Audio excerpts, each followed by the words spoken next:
Okay. So, me and Sunshine discovered UT Martin. Me and Sunshine, it is, what is today? 17th, I believe. 17th? Yes. Yes. And it is 2:15. I'll speak in normal time since I'm not doing anything with the fire department. But anyway, 2:15, me and Sunshine are going geocaching in Jackson, speaking of the devil. We'll be getting off an exit here pretty soon, actually. I don't even know. Oh crap, get on the app. So yeah, and we'll be getting off an exit here pretty soon, and we'll catch you up when we see the, oh wait, how close are we? Oh, we're like right there. Oh, see right there. See. If you guys don't know what geocaching is, then I'm not gonna like explain it at the moment. I'm just gonna, you can go to geocaching.com and look it up on YouTube and see what it's all about. But anyway, getting up on this exit. Funny thing is, I've never been off on this exit before. I probably have, but I just don't remember.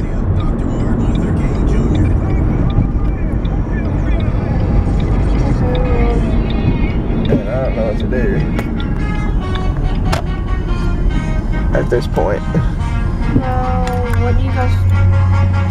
I actually could probably go. I was really probably supposed to, I don't know. They're just orienting, but I'm going this way after this truck moves.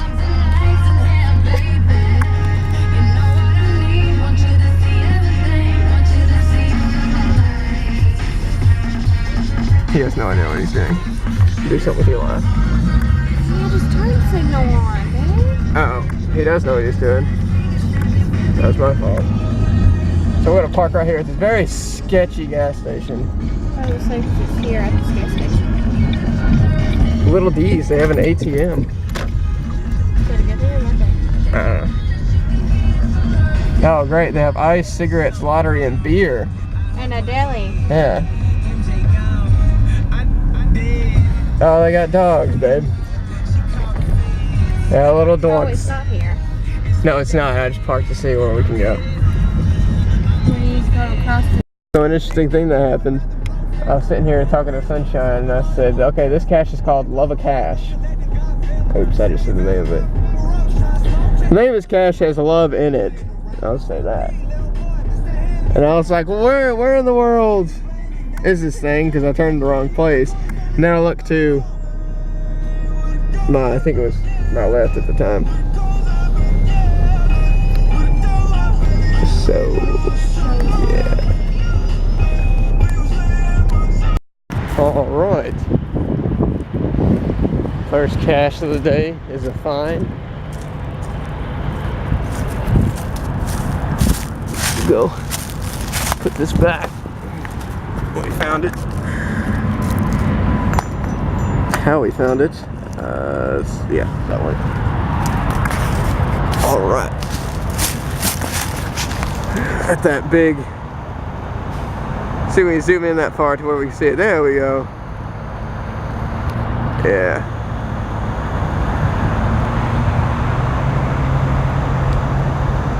Okay. Now on to the next one.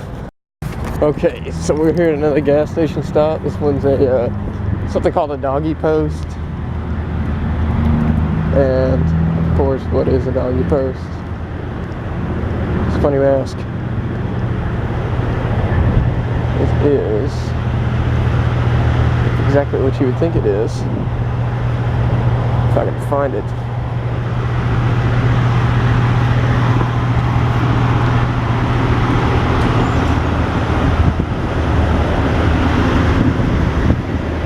Whatever have you.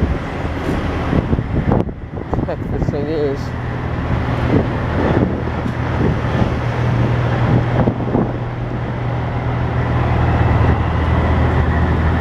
Doggy post is a fire hydrant. You guys didn't have any idea. But it is becoming oddly enough, a little difficult trying to find this thing.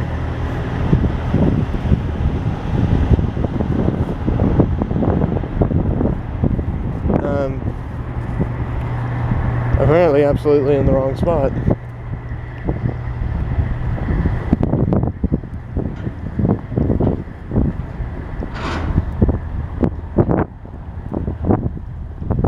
It's freezing cold. Ah, here she is.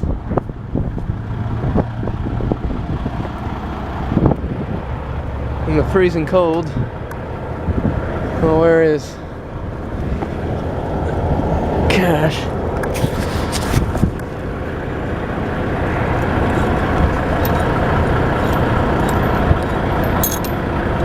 Hydrant. I don't know where the cache is, so. Ah, here she is. I didn't think it was in there. Here she is. Alright, so we're gonna go place this cache back. And I'll say on this January day, it is freaking cold. But second cache, second exit stop. So that's what we're gonna do. So let's go after another easy, quick hydrant cache. If I knew it was.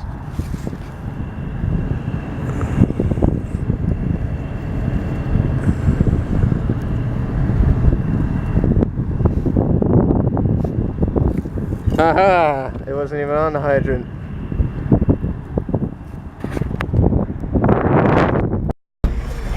Find number 4.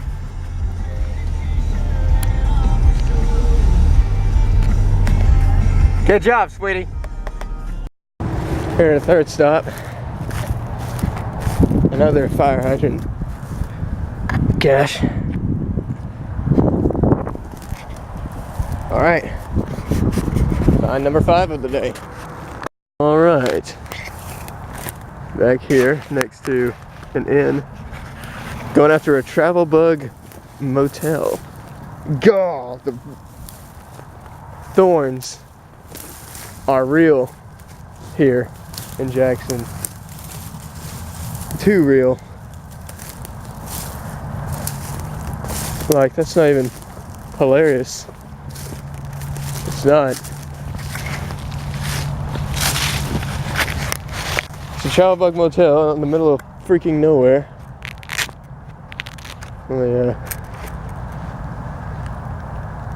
I'm using my phone today because I can. Ow. More thorns. And if the big friend in the sky will point to where I'm at. There I am. Okay. Now then. Let's head. See where this thing's taking it. Aha! Here she is.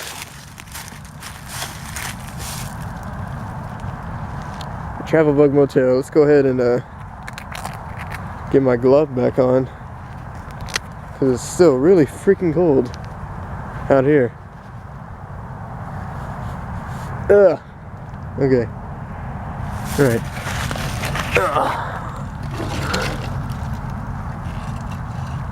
You know what? Yeah, I think we're just gonna open her up like that. So I'm gonna put you guys down real quick, right there where you can see me. Hopefully. So there's the log.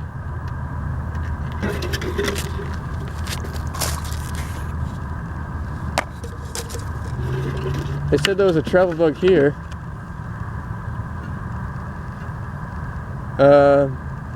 Oh, awesome. I didn't actually look at this till just now. Emergency, call 911.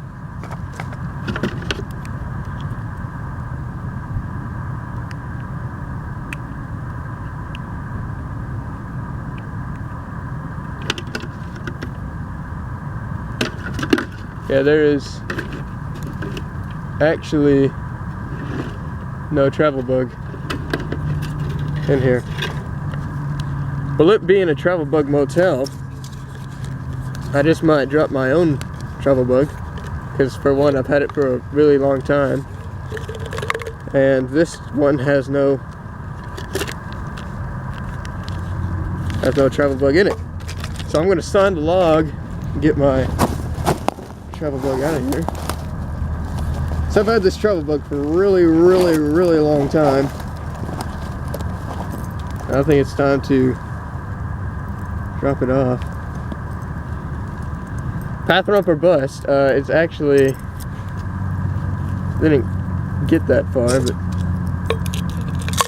anyway, travel bug in there. So, all right, I'm gonna sign this log, and I'll catch you guys at our next one. All right. So part of a series that we've been on before, right here. If I can even get it out. Oh, it's broken. Great. There we go. So, right here in the big shopping district of Jackson. And yeah, I don't even know what number 5 this is. So yeah. Hello everybody. It is me and Blaine. And we're going to martial arts training. I don't know what Blaine's going to be working on today, but I think I'm going to try to do some weapons training. Maybe. I don't know. Coach does whatever he wants to do, so I just kind of go with it. Anyway. I'm just waiting to watch him reject you. Straight up. It's like, no. I'm excited. So the last episode you guys saw, I was doing Tai/Shinji training. And I was like blocking and striking and etc. But this time we'll try to see if I can do some weapons. If not, I don't know. I'm going to try to film some in there. I don't know if I'm going to or not. If it's the same stuff as I did last time, probably not. Unless Coach did what he did last week and just picked up my camera and started filming with it. I was just like, okay. What is that? Why is it there? That's my like vacation home. No. That's my vacay home. Oh, I understand. Anyway. So yeah, so me and Blaine are doing. Get on your side of the road, sir. Oh, it's a ma'am. Anyway. So yes, that's what we're doing today. Show you guys around the academy a little bit. Right here's our Shinji area of training with the Shinji dummy.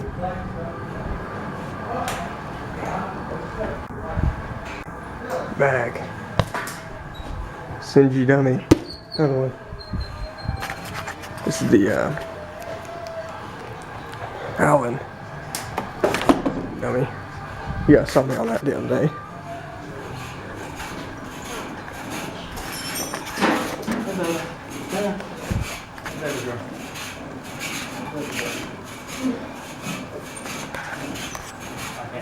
Some strength training. I see Nakara.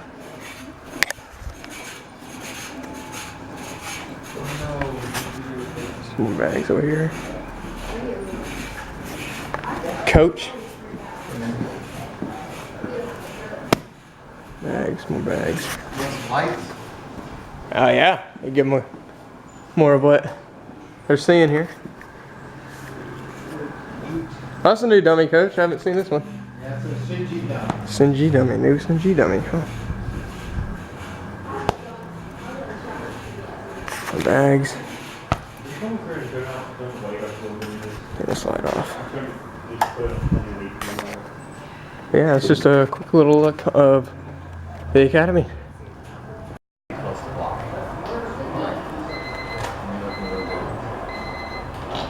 do an 8-minute tour. All right. All right. Now, can you do the flow first? And then move right. Yeah, just go. You do center line, block, and center line, strike in, block, and step back and do the coupling. Can you do that? All right, let's try.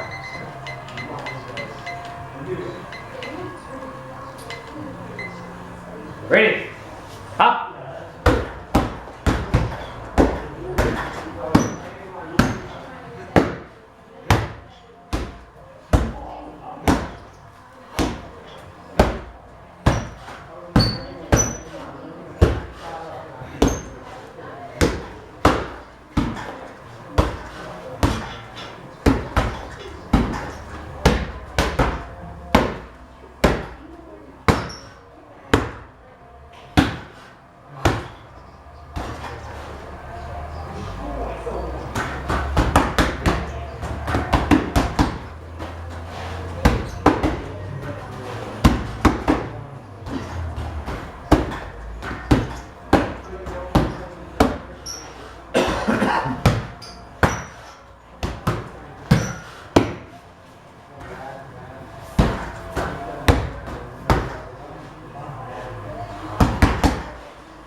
Do the coupling now.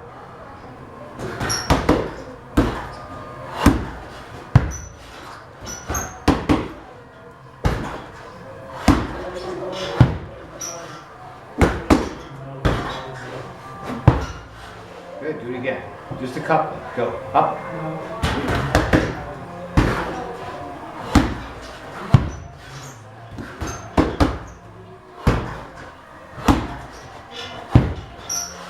Push your ball. Start with area 2. Do it one more time. Go. Up.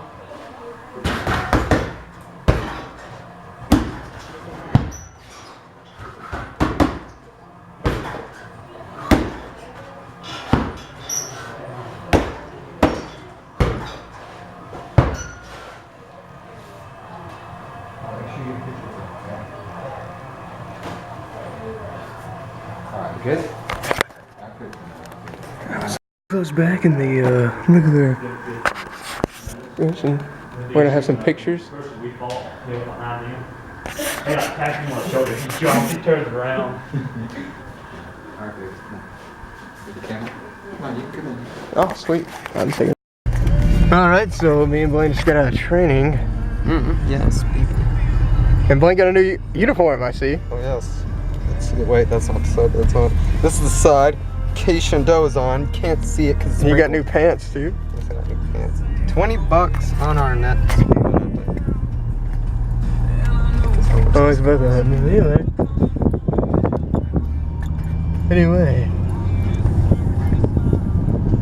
Where are we going now?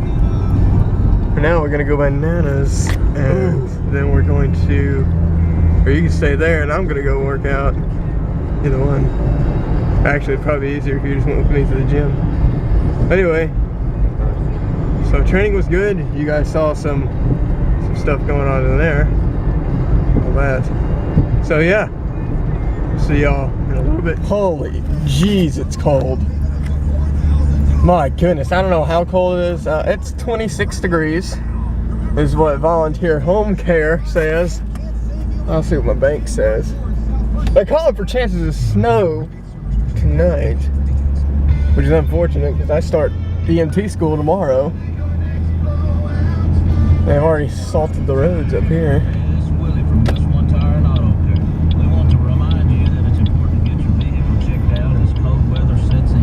What in the world? The unfortunate over there is real. If I can see, well, come on there, son. I'm good, I think. I'll beat him. But yeah, look, check it out. They salted the roads and all that jazz.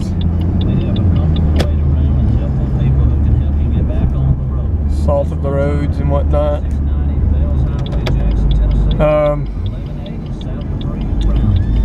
But yeah, they're calling for chances of snow tonight, which is unfortunate because I start EMT school tomorrow.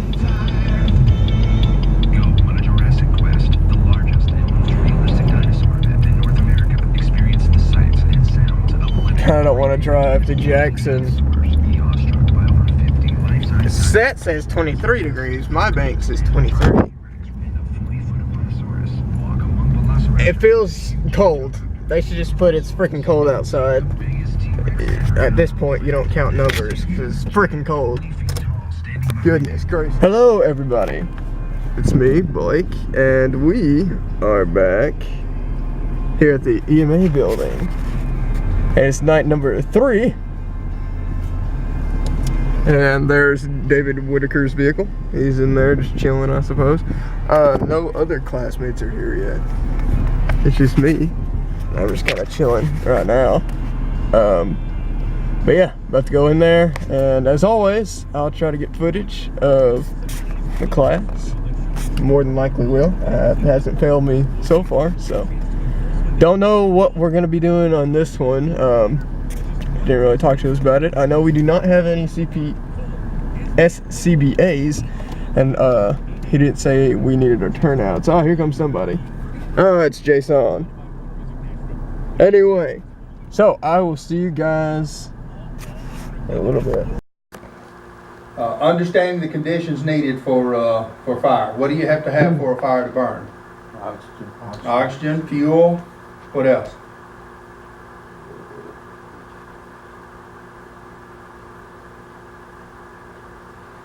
You know you got to have oxygen. You know you got to have fuel because you got to have something to burn. Got to have the heat. That's right. And then the tetrahedron is a chemical, is a reaction between all 3 of those. Well-trained in fire behavior allows the firefighter to control fire with less water, because you know there's different ways of putting the fire out. You know, if you take the oxygen away from it, as compared to you cool it with a hose string. Rapidly changing chemical process. Fire is neither a solid or a liquid.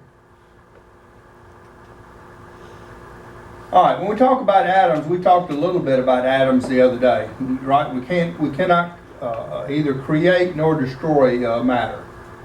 And there are obviously 3 states of matter, either solid, liquid, or gas. And you convert, and water is the best example because we see that more readily. Water is a solid, it's ice, it moves to a liquid state, and then when we heat it, it turns to steam and evaporates. But not just water, any matter will go through these transformations. Some will go directly from a solid to a gas and not pass or go through the liquid state. Dry ice is a great example. You see a dry ice, it's frozen, but as soon as you open the container, it immediately starts off gassing and will turn to a gas or a vapor. But the 3 states of and this, I know this is for facts on your test, but again, it's pretty simple. Different forms of energy: electrical, gasoline, natural gas, electricity like from electric motor, gasoline to propel a vehicle, obviously natural gas or propane that you have in your home. Energy released in the form of heat and light that's stored before it is burned. We talked a little about last day about what is smoke, right? Remember that definition I gave you? I remember. The smoke is incomplete combustion, okay? If we have a piece of wood that we light on fire, that wood is going to do several things. One, it's going to put off heat, right? Standing around a campfire, it feels good.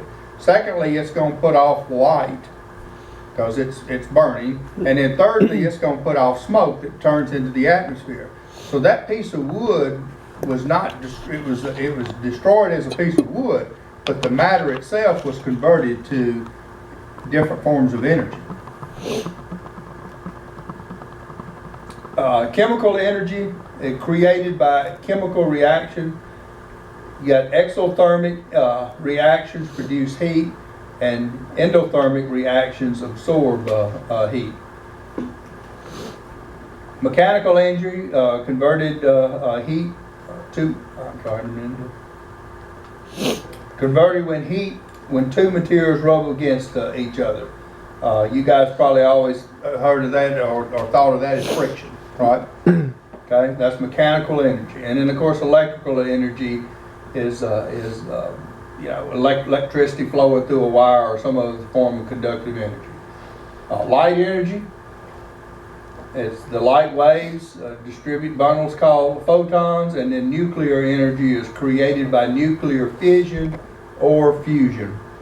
What's the difference between fission and fusion? Got any idea what that is? What do we have here on Earth?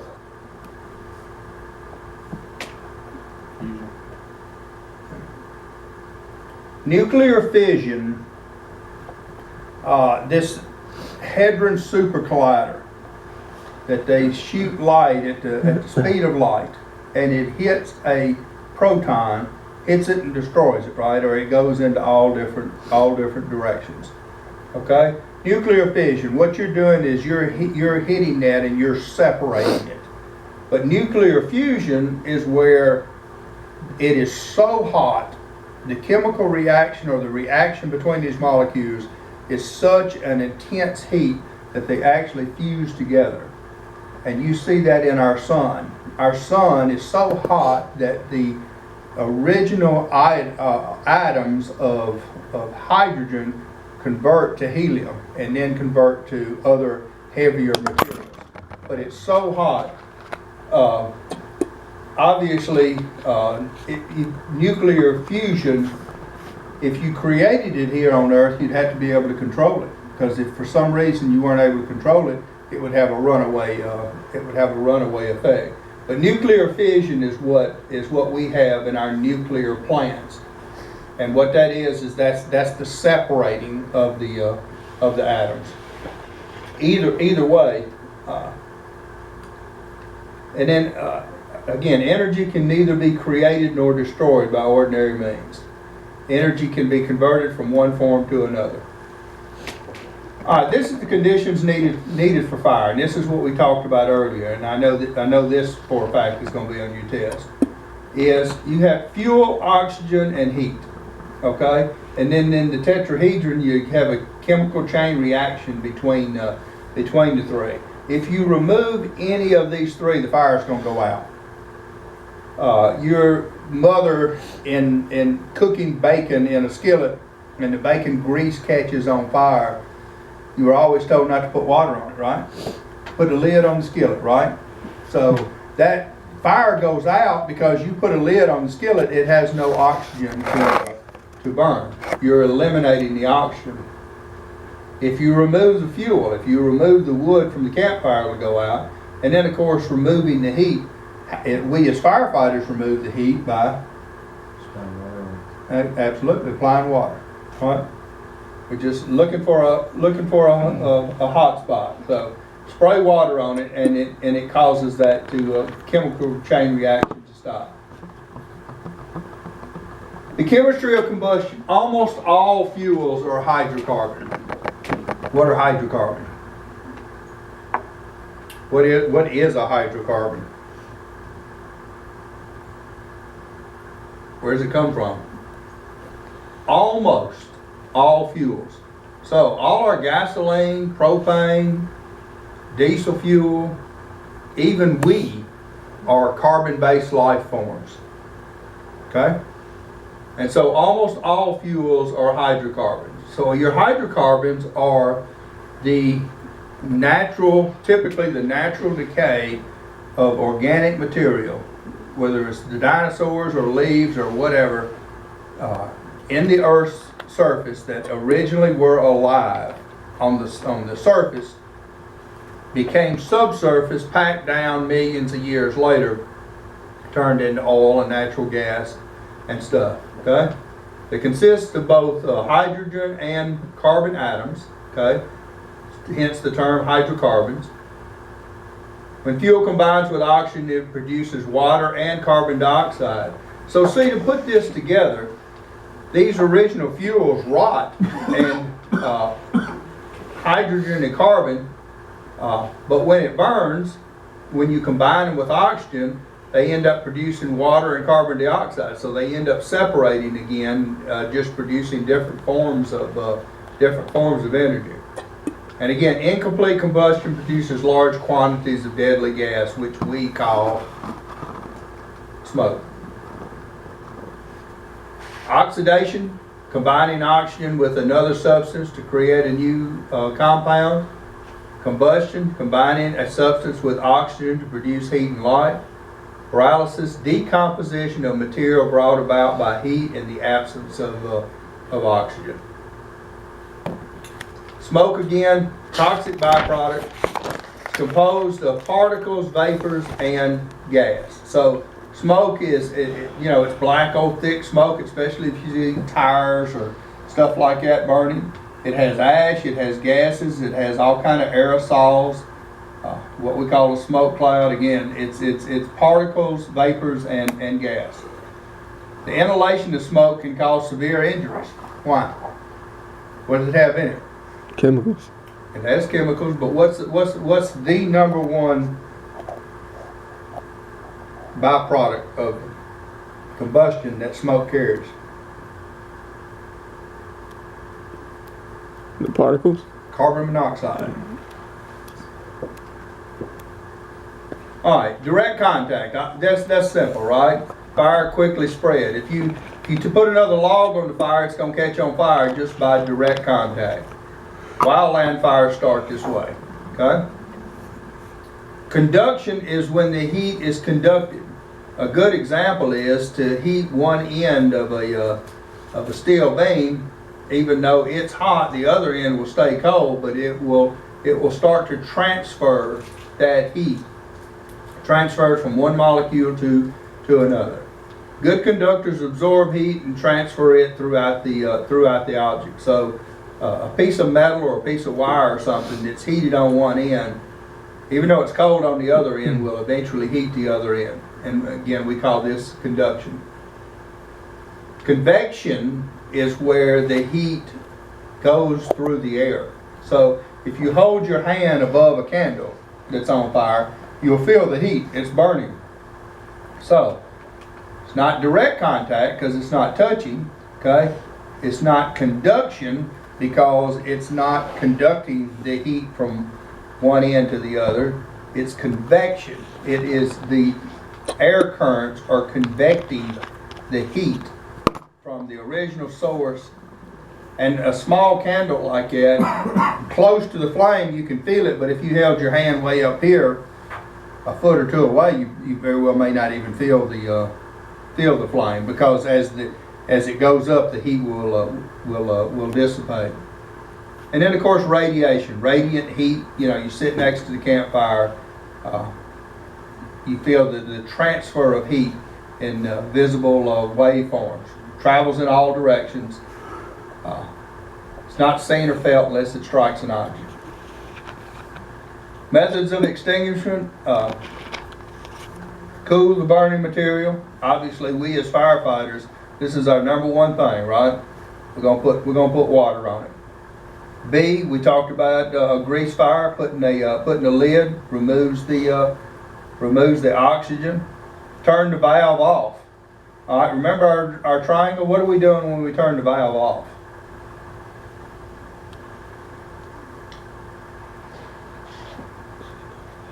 Think about it. What are we doing when we turn the valve off? Shutting off gas. Removing the fuel. Okay? Remember, we had oxygen, we had fuel, and we had heat. So, if we're doing A, we're removing the heat. We're doing B, we're removing the oxygen. We're doing C, we're removing the fuel. Turning the valve off stops the propane gas or whatever from leaking. And then of course D, you break the chemical reaction. And you can do this with all kind of products, or sand or dirt, or baking sodas, or any of that kind of stuff. It's going to stop the chain reaction. Foams, you'll see us, and when we talk about foams, putting foam on a fire. All right, you'll need to know these for fire extinguishers, and you'll need to know these just as a firefighter in general. Class A is ordinary combustibles. Okay, pretty simple. To extinguish, you cool with water. To cool the fuel. Class A is just a piece of wood that you'd burn in your fireplace. Ordinary combustibles is the term for Class A fires.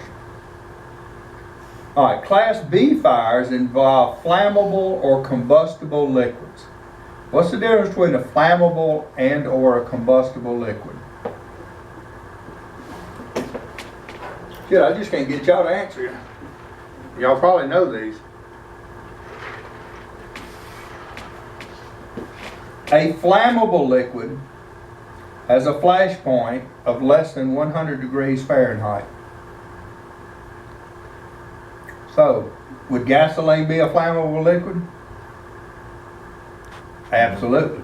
A combustible liquid produces vapors. It will burn, but it has to at least have a temperature of 100 degrees. So the difference between a flammable and a combustible liquid. Most people think of gasoline and diesel fuel, right, as the difference between a flammable and a combustible liquid. Diesel fuel will still burn, but it's got to be hot. If we took a gallon of diesel fuel and went out there today, you couldn't get it to light. You take matches and light them and throw them in it all day long. You couldn't get it to light. You'd have to sit there. You'd have to get a torch and hold a torch on it for 15 or 20 minutes. Now it would eventually light. Why? It would get hot. It would get hot. It would get hot to the point of 100 degrees. Okay. Now mid-July around here, if I poured a gallon of gasoline out, a gallon of diesel fuel, and it's 100 degrees outside, it'll light as easily as gasoline then, because it's at the range where it's producing vapors. All right, to extinguish fire for Class B fires, use foam to exclude oxygen from the fuel. What else did we talk about a minute ago with a Class B fire? I'm giving you two examples. Put a lid on the skillet. Okay? Remove the oxygen is another way to put out a Class B fire. You got grease burning in the stove. All right, Class C fires involved electrical computers, television sets, electrically energized. On the telephone poles,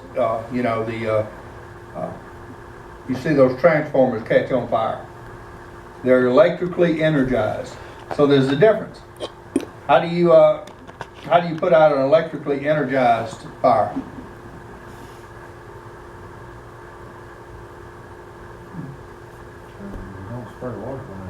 There you go. There's your answer. You de-energize it, and then you put it out as an ordinary combustible, right? Because it's a Class C fire as long as it's energized. But once you turn the electricity off, then you just put it out like a Class A fire. Now, why are all these classes important? Why is it important for you as a firefighter to know these different classes? Different ways you can put them out. How to extinguish them, absolutely. Class D fires involve combustible metals. What's the one that we think of the most often? Of course, this is showing titanium shavings, okay?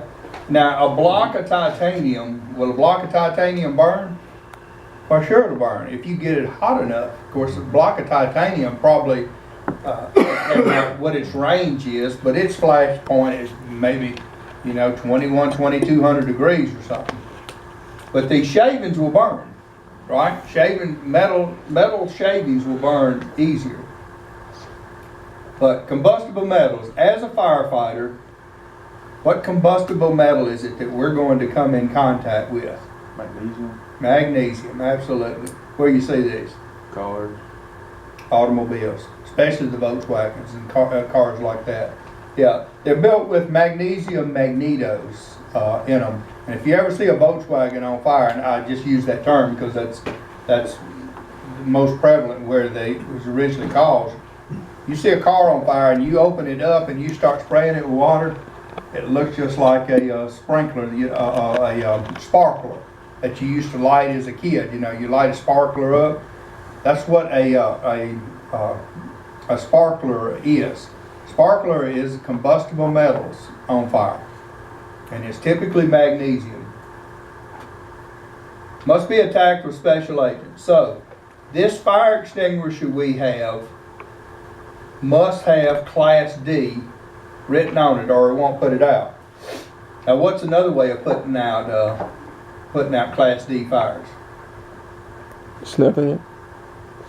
You know, can't snuff them out. You can't put water on them. You can't put foam on them. You can't put a lid on top of them, because they're oxidizers, which means what? Combustible metals will produce their own oxygen through the burn process. So you can't, you can dig a big hole and light magnesium on fire and then throw the dirt on top of it and come back 30 minutes later, take the dirt off, and it'll sit there and smolder. But you're not going to put it out by simply because you haven't removed the fuel, you haven't removed the heat, you haven't removed the oxygen, because it's an oxidizer. It's producing oxygen by its byproduct. So separating the material, if you're able to take a rake or something and spread that out thin and separate it. Another example, of course, obviously not a Class D, but putting bales of cotton out stuff. You just have to literally get it, break it apart, and separate it, because you're just not going to put it out. And then for the longest time, for the 40 years I've been in the fire service, until just a few years ago, there were 4 classes of fires: A, B, C, and D. That's all we were ever taught. Now they're teaching the 5th class, which is Class K, cooking oils and fats. Why did they add this class?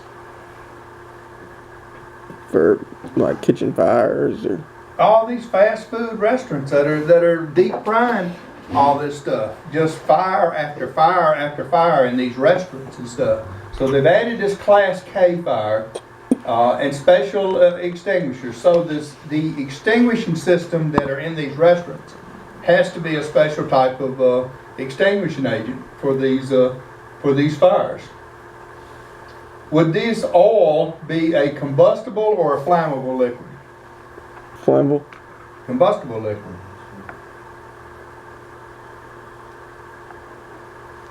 Well,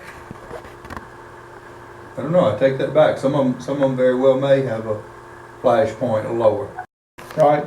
And you open the door, and this room will blow up like a bomb because it's already got the heat and the fuel. So when you create a backdraft, which again requires a closed box, which is the reason that you see large fire departments ventilating before making an entry. We talked about being on the roof. Have you guys ever seen you ever ventilated a roof? Have you ever seen them here in Decatur County ventilate a roof? You ever see them throw a ladder and take a circular saw and cut a 4-inch or a 4 foot by 4 foot hole in a structure? No, I mean you don't have ladder trucks here. You don't have people that are trained and proficient in doing this, but it's so much safer to do it because you allow for all that gas and heat to, somebody's texting me, and then if you're standing there with a charged hose line, you've got that window of opportunity to put the fire out, right? Don't ventilate without having the ability to extinguish. You know, don't ventilate it if you don't have a charged hose line to put it out. But if you coordinate it, if the chief's got a ladder company on the roof and he's got an engine company at the front door, and he says, okay, cut a hole in the roof, and as soon as they cut the hole in the roof, and boy, it's like a chimney effect.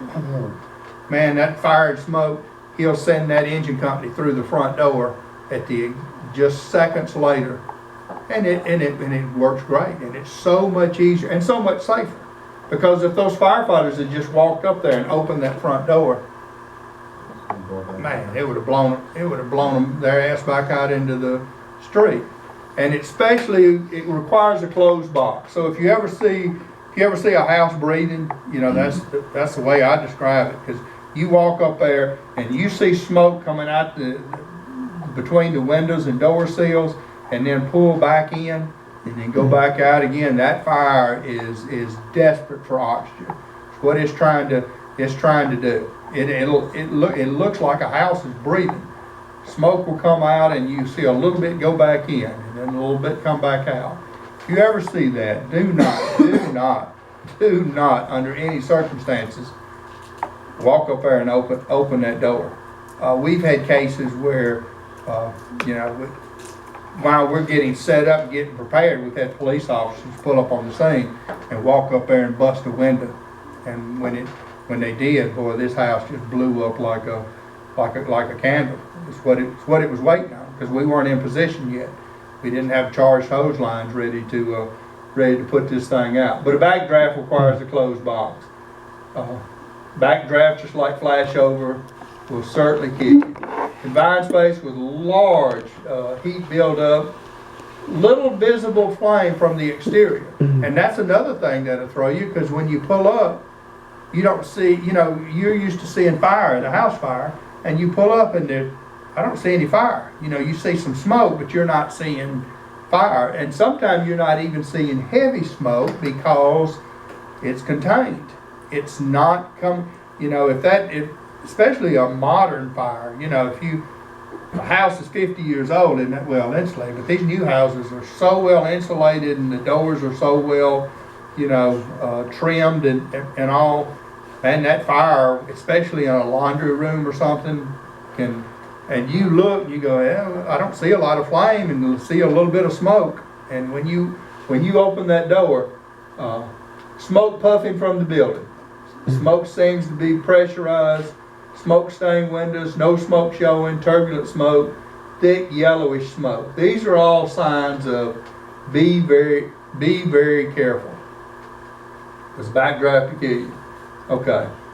Fire behavior in modern structures, building construction, widespread use of plastic and petroleum-based products for furniture and accessories. We talked about it. Everything's synthetic now. It's so much easier to produce synthetic petroleum-based products that, your furniture, your couch, everything's plastic, linoleum, whatnot. Firefighters introduce a fresh supply of oxygen by opening the front door. Fire rapidly grows and spreads. So again, be prepared. Be ready to have that charged hose line. And if you have a charged hose line, you're getting ready to go in, what else should you have on? Your SCBA. You should, from head to toe. Don't open that front door if the guy behind you doesn't. The other night we did, give me a 10. That means everything's on from your head to your toe, all the way to your gloves. You're ready to go. All right, the wind is going to affect the fire, and the wind is going to affect ventilation, right? Because if you got a strong wind blowing and you open these windows, then you're going to provide air into that. Size up of a structure, we'll do a lot of this in incident command or in ICS. We'll size up the structure, we'll talk about the wind, and we'll consider a lot of the other factors that, being ahead of the fire or behind the fire. Here's the fire, you see what it's doing, but think about what it's going to do in 5 minutes from now. If you don't put it out, where is it going? And if you think like that, then you're thinking, okay, I'm going to cut this off. I know it's here, it's going to here, I'm going to stop this. Liquid fuel fires must be converted to a gaseous state before it will burn. Will diesel fuel burn? Will gasoline burn? Mm-hmm. But it's not the liquid that's burning, it's the vapors, it's the fumes that are actually burning. And the same thing with that with the comforter that was on that bed. It's actually the vapors that are burning. But especially with liquid fires, conditions required fuel air mixture, right? If it's too lean, it won't burn. If it's too rich, it won't burn. The old days when you had the carburetors on your car, you'd have to adjust that because you'd have to have that fuel air mixture just right. Ignition source with sufficient energy. Again, we talked about diesel fuel, just throwing a match in it on a cold night tonight would not do it. Sustained contact between ignition source and fuel air mixtures. Okay, this is on your test too. Flash point and flame point.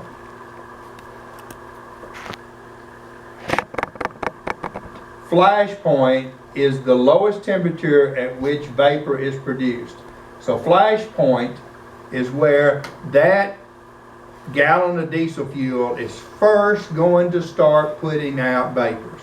Just tiny little vapors. And they may even spark a little, but they won't stay burning. But flame point is where sufficient vapors are produced that it will actually burn. And the difference between flash point and flame point is often just 2 or 3 degrees. So if diesel fuel will start to produce vapors at 100 degrees, at 102 degrees it will probably burn. So the difference between flash point and flame point and modern fire techniques and when we start getting into your firefighter 1s and firefighter 2s, you need to know those definitions. Right? Higher likelihood of people being there in the middle of the night, right, and being asleep. But if we pull up and it's a bank building, commercial building, then we expect people to be there during the day rather than Or like 9/11. yeah, at night. So classification of occupancy, you know, and that's just when you first pull up and look at the building. You know, if it's again, if it's somebody's house or if it's a gas station, you know, you can tell the difference, and you guys have an idea. A school, you know, I wouldn't expect a school to be occupied at 3 o'clock in the morning, but at 2 in the afternoon, I would expect it to be absolutely jam-packed with people and kids. All right. So first thing is occupancy. Next thing is contents, right? I just gave the example of a school. What's a school full of? Desks and books and that kind of stuff. What's a convenience store going to be full of?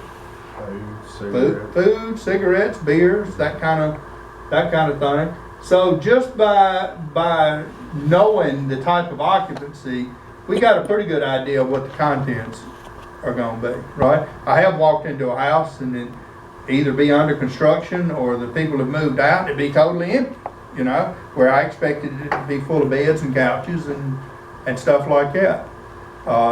You know, toys in the front yard. You know, if I pull up and there's toys in the front yard, if I pull up and there's 2 or 3 broken down junk cars in the front yard, you know, those are the kind of things that are going to make me think, okay, who's possibly in there. Similar appearance can pose different levels of risk, and so you're again based on what your occupancy is what the contents is going to be. Type of construction materials, you know, in the old days it was wood, but again everything is different now. Key factors to account combustibility, thermal conductivity, decreased strength at elevated temperatures, and thermal expansion when heated. We'll certainly talk about that more. All right, masonry.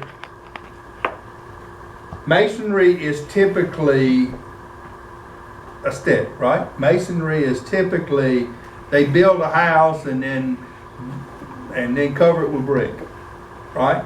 That brick is usually not a weight-bearing, supportive wall. Usually it's aesthetics. Usually it's on the outside. It's a poor conductor of electricity, poor conductor of heat. You know, if you put a acetylene torch on this side of the brick, walk around and touch the other side of the brick, it's not like a piece of metal or steel. Now, openings can allow flame spread. Obviously, an old building that has openings between the brick, and with prolonged exposure of fire, masonry will collapse. Okay, and it's typically not the masonry, it's not the brick itself, but this mortar will start to crack and spankle, and when it does, it loses its structural integrity, and then it falls down. So you don't want to be in the collapse zone. If the masonry wall is 10 feet tall, you don't want to be within 10 feet of it because that's the collapse zone of that. But this is pretty common around here. And see a brick house, brick building, you know, is the bricks what? And I've seen a house completely burn up and come back and the bricks still be there. You know, still have the exterior masonry Looks pretty. All right, concrete, naturally fire resistant, poor conductor of heat, strong under compression, weak under tension. We saw this with the Trade Center, okay? Can be damaged through exposure to fire. It's bad about spalling. You ever see, if you were to build a campfire in the middle of a street, on a concrete street, it will spall it, cause it to crack. Do you have concrete buildings around here? Yeah, and they're typically commercial structures, aren't they? Okay. All right. Strongest material in common use, both compromise and intent.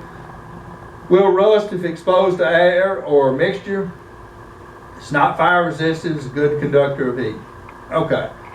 The problem with steel is that steel will expand. I think it's in these slides, I don't know the exact, but for a 100-foot beam, it's like 12 inches. So what happens when that steam, when that steel expands or contracts? It'll push those walls out, right? And so once it does that, once it loses its wall or its vertical structure, then these steel beams or steel buildings are bad about collapsing. When you see them start to bend or sag or stretch, you need to get people out of them. Because they're structurally compromised once they reach that point. We talked about steel burning. Will it burn? Will it melt? Yeah. Will it off gas? Will it produce vapors that will eventually burn? Absolutely. Other materials, and this has gotten really common in houses and stuff. Of course, aluminum, for doors and windows and stuff. That's gotten real popular, right? You not just have a wood door, but they'll have an aluminum or outside door, okay? Aluminum will melt and drip. And why does aluminum melt? Because it has a low flash point, right? It produces vapors much lower temperature than say steel would. Copper, primarily used for piping and wiring, very expensive. What do people like to do with copper? Steal it. They like to steal it because it's expensive, it's valuable. Okay, and then you're seeing a lot of zinc used now. It's a protective coating for metals. They talked about steel will rust and corrode, but if you plate it with zinc, it protects the steel and it won't corrode. And then of course glass, non-combustible, fire resistant. What is glass made out of? Just what is glass made out of? I always known it was just glass, and so I've never. Sand. Okay? You take sand and you heat it to the point where it melts. And so glass is just made out of sand, silicone. All right, gypsum board. You guys seen this in very good insulator, limited combustibility. Paper will burn. Gypsum board itself will not. It's often used as a fire stop. But again, prolonged exposure to fire will certainly cause failure. You guys see this a lot in home construction. Obviously, wood is the most common building material, probably the one that we've been using for tens of thousands of years.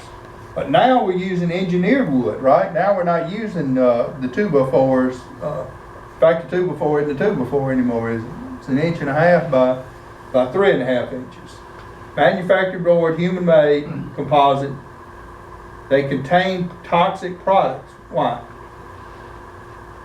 They're glued together, right? Plywood is just strips of wood glued together and compressed. They burn and fail quickly. The most important characteristic, obviously, is combustibility. It weakens when consumed by fire, ignites, burns, decomposes based on ignition. We talked about moisture density. High temperatures decrease strength. Plastics are rarely used for structural support. So plastics are typically cosmetic. Combustibility varies depending on the depending on usually the thickness. Some a thick hardened piece of plastic is compared to what you think of as a plastic bag or something thin. Release dense toxic smoke when they burn. Why do plastics release dense smoke as compared to wood?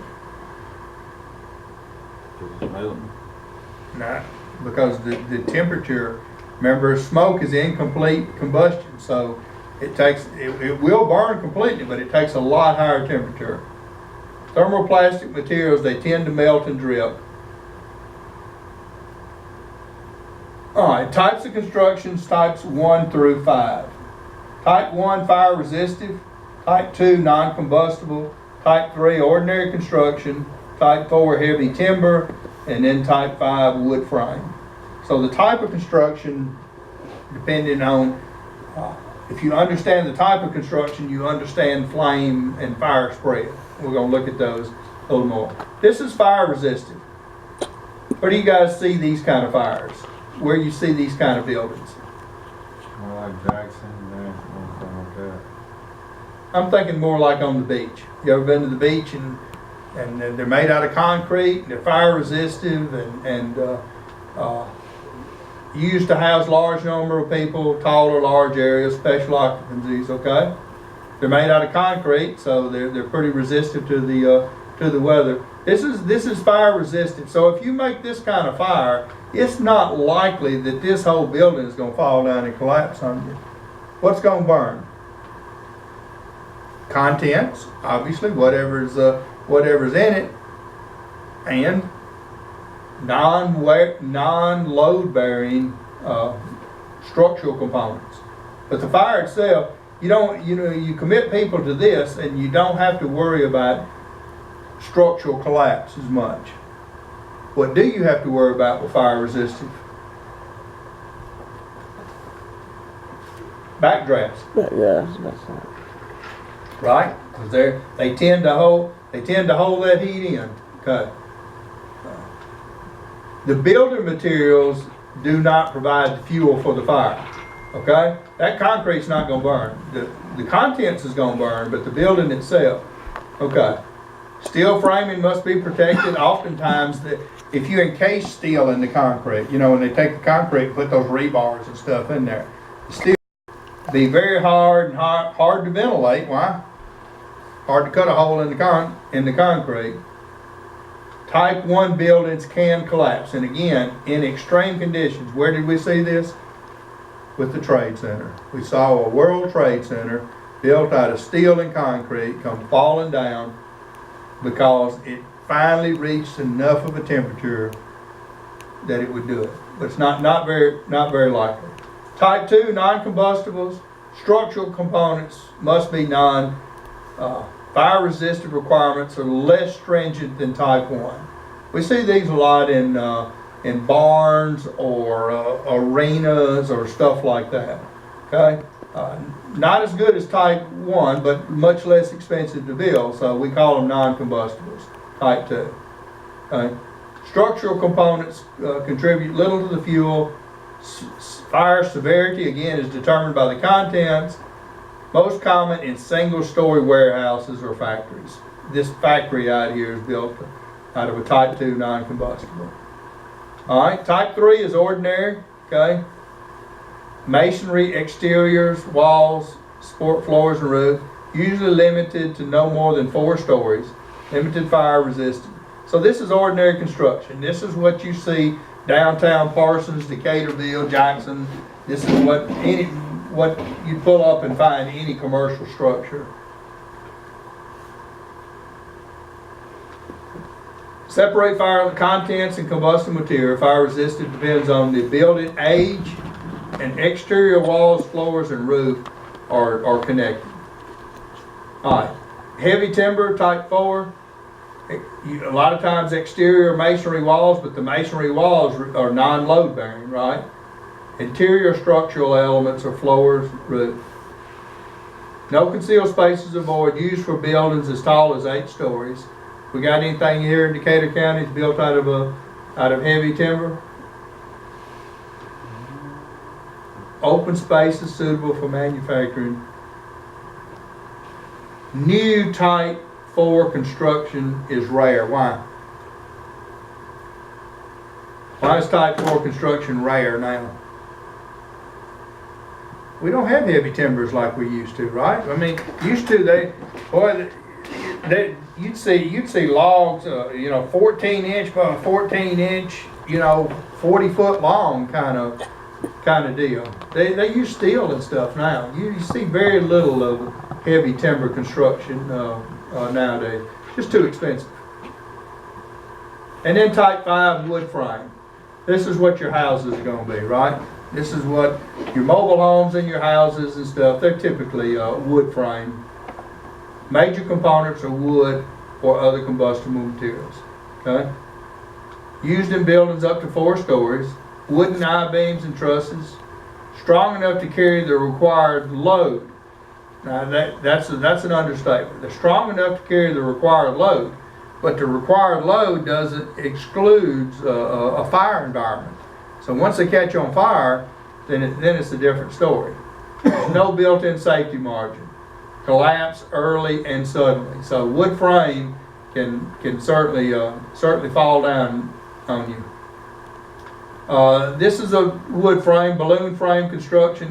Exterior walls assembled with continuous wood studs.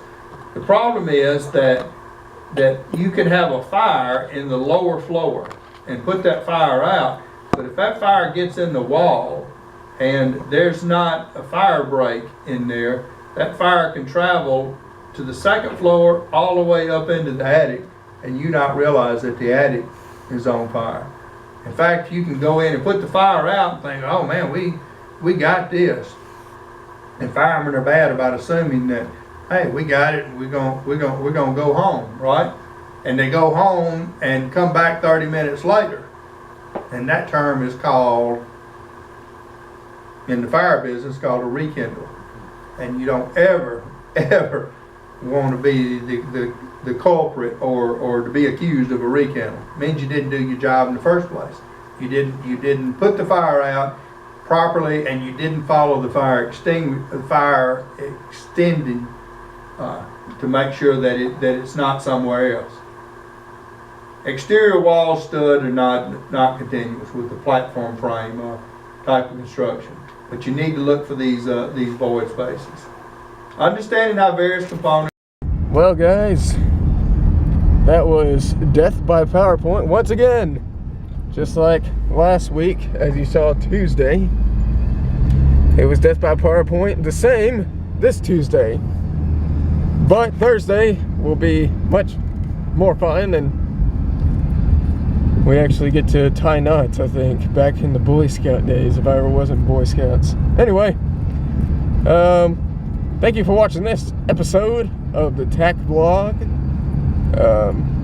Stick around for episode 4. Episode 4, we're going to go into my EMS school. It'll be the first day. And then we also have the final night of Intro to Firefighting. So stick around and watch out for that. Thank you for watching. Comment, like, subscribe. I love you all. God bless.